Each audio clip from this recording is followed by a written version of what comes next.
Hey, what's going on, everyone? It is Josh Guerrero here, and welcome to the All Around Adventure Podcast. Whether you're joining me for the first time or if you've been listening to the podcast for a while now, I certainly do want to welcome you here. And as always, I want to thank you for being here today. I know you're busy. I know you got a lot going on, and there's also a lot out there on the internet these days that's trying to get your attention and distract you, but it just means so much to me that you've chosen to download and listen to this podcast.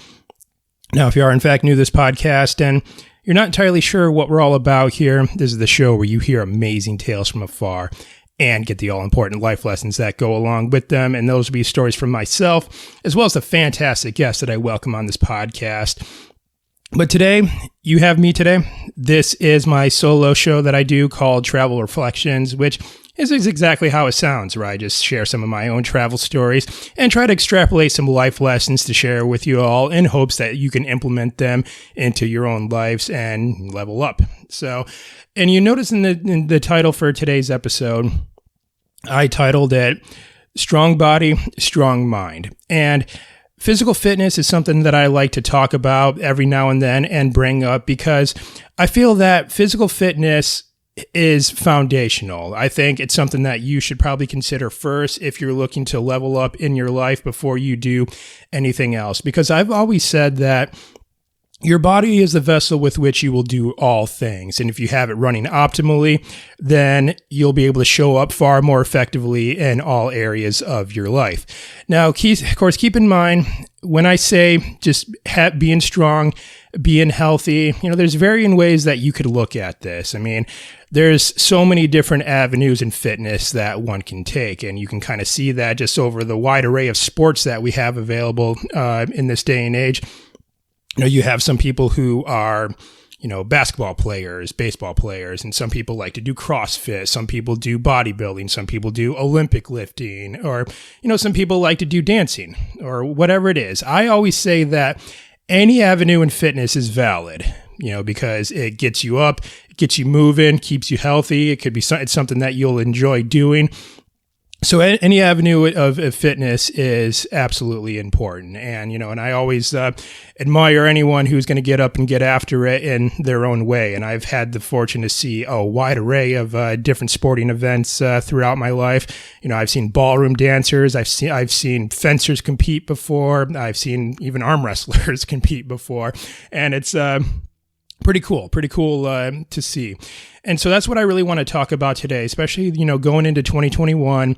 Some people may have fitness resolutions that they're working towards right now. And then, of course, we still have a global pandemic happening. And I feel that if we are as healthy as we possibly can be, then we'd be a much more formidable, if we ever have to face this virus in our lives. So that's really what I want to talk about today. And physical fitness for me has always been a crucial aspect of my life. I've done, the Marine Corps and had to stay fit and healthy as a Marine. Didn't always succeed in doing that, I'll admit. But, once I always had myself on track, I just noticed that I was a much more capable and a much more better performing Marine during that time. And I've completed some other physical challenges along the way. I've ran a marathon. I've done a Tough Mudder. I've done a Spartan event. I fought in the cage as an MMA fighter before and did very well there. But also just like living as an expat throughout my life, physical fitness was really important, not only with coping with some of the challenges that I had to face as an expatriate, but then also just, managing stress. There's a correlation between being physically fit and having a good, strong, capable mind.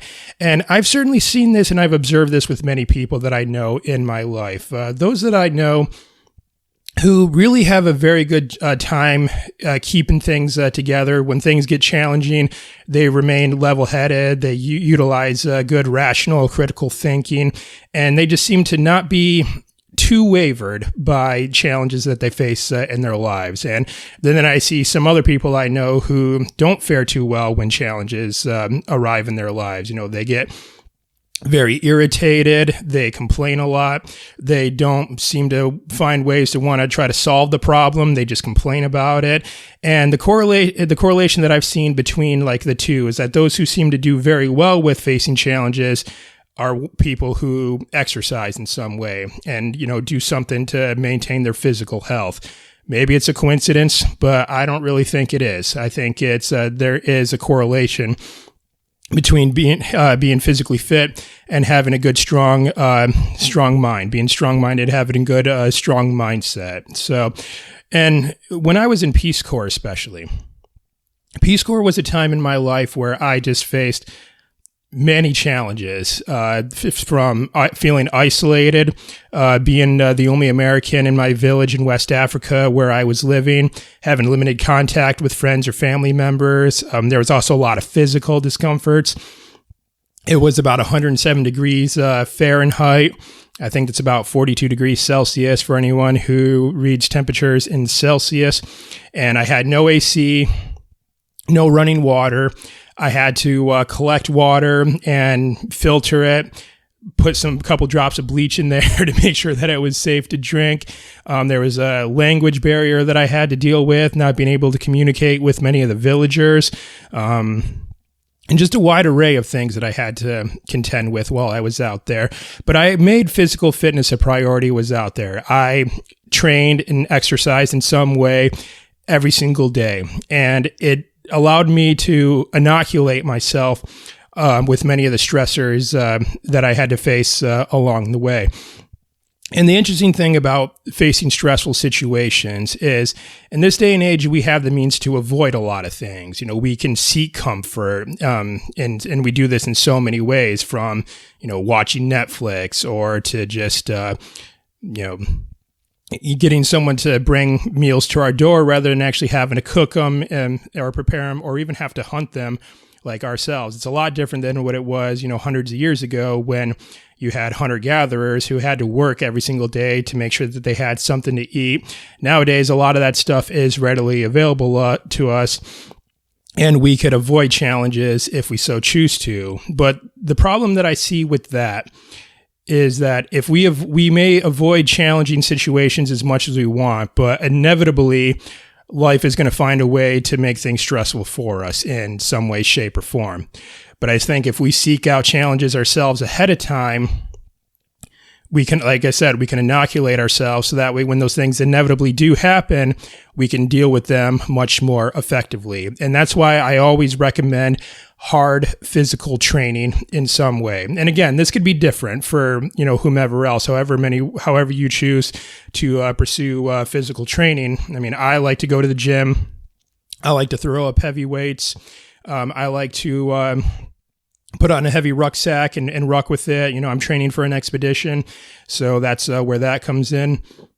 And so whatever it is, but just make sure that it's something that's going to challenge you and that it's going to push you out of your comfort zone. It's going to make you sweat. It's going to make you breathe heavy. And it's going to, have to push you a little bit in order to get through it.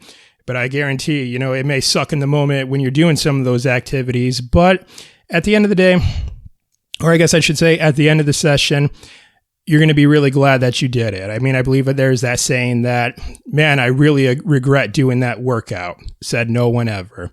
So physical training, that's the first thing that I want to talk about in regards to building a strong body, and then in turn building a strong mind. And of course, diet has to be on point too. Diet is perhaps even more important than physical training. Now, when it comes to diet, there's you hear a lot of different things out there. You'll hear things like paleo diet, keto diet. I think there's the primal diet, the carnivore diet, vegan diet, and so on and so forth. There's just diets for every occasion, it seems like. But really, I think it doesn't have to really be that complicated when it comes to eating, though. I mean, so it may seem overwhelming with all this talk about different diets out there, but really, you know how to eat healthy. This isn't really something I have to harp on very much, because you already know how to eat healthy. If I were to show you, let's say, an apple in one hand and a candy bar in the other, you know which one of those is the healthy option. And it's the same thing if I were to show you like a grilled chicken breast versus a fast food burger. You know which one is the healthy option. See, so you already know how to eat healthy. It doesn't have to be really a complicated thing. And so just start choosing to eat healthier foods if you don't think you are right now. So that's really all I have to say on that. And of course, if you really want a more deep, in-depth dive on eating real food, eating healthier foods, I definitely suggest go check out my conversation that I did a few months back with Dr. Bill Schindler. I thought that was really valuable for me, especially our discussion about oxalates in foods, because for a long time I was feeling pain in my joints, especially my knees, when I would be like running or rucking. And I come to find out that the culprit was raw, dark green leafy vegetables like spinach and kale. I was just making like raw kale smoothies or spinach smoothies, and the oxalates in those leafy greens were causing a lot of pain in my joints. So definitely a valuable episode. I'll leave a link in the show notes for where you can go and check that out. So I guess I'll say that's point number 2. Point number 1 was to find some intense and challenging physical training. Number 2 is to eat real food. And number 3 that I want to talk about is sleeping. I would almost dare say that in this day and age, we are the most sleep deprived that we've ever been. And I think a lot of that is due to the electronics that we have. You know, with having a light bulb, having TV screens, we're staying up much later than what we naturally should be. If you would think about hundreds of years ago, before the invention of electricity and the light bulb, a lot of times people, they would just go to sleep once the sun goes down, because what else are they going to do? Their main source of light that was swirling around in the sky is now set over the horizon. And they can only just sit around the campfire for too long talking about things before, they decide that they want to turn in. But now that we have the light bulb, we could have sources of light long after the sun has set, and it's keeping us up late, and it's, we're not really going to bed with and getting adequate amounts of sleep like we should be. So we're pretty sleep deprived in this day and age. So definitely focus on getting good, adequate amounts of sleep. This will help with your recovery. This will just help with just general mood. There is a night and day difference that I've experienced with days where I didn't sleep too well the night prior versus days that I got adequate amounts of sleep. There's a night and day difference between how I feel, how well my brain works, how well my body works. So definitely get good, right amount of sleeps. And I've done several episodes on ways to get, optimal sleep. I'll leave links to those in the show notes, so I don't have to really harp on them too much in this episode. Now, tip number 4 really is just when you're pursuing a fitness journey, or even any journey for that matter too, whatever it is that you're looking to pursue in your life, you have to be consistent. Consistency is critical in achieving anything. So it's not going to be just you're going to work out once, you're going to have one good healthy meal, and then suddenly you're going to be like freaking Superman. It's going to be a collection of doing those over and over again over time. And so keep that in mind when you go about it. Some people will look at the whole big picture, say, oh, I got to do this training program for months or however long it's going to take me forever. Don't look at it in that way. Just focus on the next workout that you need to do, the next training session that you need to do, and focus on the next healthy meal that you have to make. Just focus on doing the next task that you have in front of you. And once you clear that one, focus on doing the next one. Don't look at you have to do 12 weeks of training to get through a program, or 90 days or 120 days, whatever it is. Just focus on the next training session. Focus on the next healthy meal that you have to eat. And then you just do that collectively over time, and that's how you're going to see the results that you want to achieve. And of course, you can apply the same method to anything. Don't focus on the final exam. Let's say if you're a student in school, don't focus on your final exam. Focus on the next exam that you have to take, or the next report that you have to write. Just focus on that. Don't worry about what you got in the future. You'll cross that bridge when you get to it. Just focus on the next task. So that's tip number 4. Being consistent and just going with the process. All right, now tip number 5, and this is the last one that I'm going to touch on today. I always like to kind of keep it a little bit small within about like the 3 to 5 range, and that is to find some accountability. Maybe find a training partner who may also be wanting to get on the path of health and wellness and link up with him or her to go and help achieve results together. And you can encourage each other along the way. And if, one of you seems to be falling short, not wanting to go to the gym, the other can be there and be like, nope, we made a commitment. Let's go. Let's get into the gym. Or let's go out into the park and do our, body weight session or whatever it might be. So you can stay consistent through accountability. You can kind of inspire each other and help each other build discipline and habits and so on and so forth. And if you don't think you can find a training partner, I also say put something on the calendar. Like put something on the calendar, let's say maybe like an event that you want to do that you can train for. Maybe it could be like a 5K event. Maybe it could be like a Spartan race or a Tough Mudder, something like that. For me, I'm doing an expedition in the summer. I'm doing a through hike. So, that's one thing that helps me stay accountable to make sure that I'm doing my ruck marches and that I'm getting my training sessions in. And another tool that I've been using lately that I would also recommend is I'm doing Andy Frisella's program called 75 Hard. And it consists of 2 45-minute workouts every single day. One of them has to be done outside. And then, of course, you have a couple of other tasks that you have to do each day, like read 10 pages from a book and then also drink a gallon of water. And there's a few other ones that are in there as well. So that's a good accountability tool because I actually have to check off each of those tasks on an app for each day. And if I miss any, I have to start from the very beginning. And right now I'm on day, I believe, 25. So I want to keep that streak going. So that's one thing that's keeping me accountable to make sure that I do my workouts every single day. So find some accountability. That's tip number 5. All right. So just to kind of recap before we call it a day here.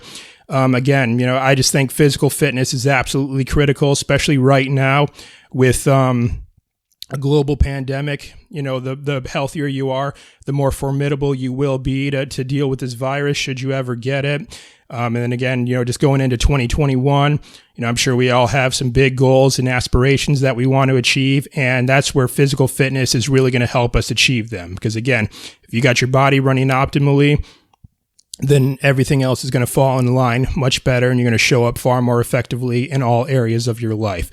So tip number 1, good challenging training sessions. Build up that stress inoculation to help you deal with stressful situations that life is inevitably going to throw at you. Number 2 is to eat real food, to eat healthy food. Don't overcomplicate it. You know how to eat healthy, so just choose the healthy food options. Again, it's a choice, so make sure you choose the healthy options. Tip number 3 is to get good, adequate amounts of sleep. And I'll include links to some of my previous episodes where I talked about this topic more in depth. Number 4 is to be consistent. Remember, building the ideal body or getting yourself in like the ideal physical state. It's not going to happen with just a single training session. It's not going to happen with just a single healthy meal. It's going to be a collection of these things over time and just focusing on doing the next one and then just keep on going. Tip number 5 is to find accountability. Find accountability in, like, let's say, other people, training partners or whomever, or put something on an event on the calendar that you want to train and get ready for. You can also do 75 Hard is one of the programs out there, or to help with accountability. And, there's varying other programs out there. I've tried a couple of workout programs. Like I've done Athlete X, which is one that I would recommend looking into. They got a really good body weight program. If you maybe don't feel comfortable going to a gym right now or don't have access to a gym, and I'll leave a link in the show notes for that. So lots of resources are going to be in the show notes for this episode. So I think it's going to be pretty helpful there. And, I think that's it. I think that's really all I have to talk about today. Again, I really cannot stress the importance of maintaining your physical health. I mean, before I'd say suggesting doing anything else, this has to come first, in some way. It's absolutely critical. It's been a very crucial aspect of my life and some of the successes that I've achieved in my life. And, it's definitely something that I wanted to put forth in this episode and share with you all today. So hope you found this episode beneficial. If you did, please share it with a friend or family member who you think will also enjoy this episode and find it beneficial. You can also support the podcast by heading over to Apple Podcasts, leaving us a 5-star rating and review. That gets us trending higher with the algorithm in some way. I'm not sure exactly how that works, but that'll definitely help out the podcast if you go and leave us a 5-star rating and review. Make sure to subscribe to the podcast. We got brand new episodes coming out every single Monday. So hit that subscribe button so that way you don't miss a single episode. We also have another free resource at All Around Adventure, and that's our private Facebook group called Travel Titans. And if you'd like to check out that group and join us, that'll be at facebook.com/groups/Travel Titans. And we look forward to seeing you there. And that's all I have to say for now, and I'll be back next Monday with a brand new episode featuring another fantastic guest, so be sure to check back in. But until then, I'm Josh Guerrero saying be safe, happy travels, and always move forward.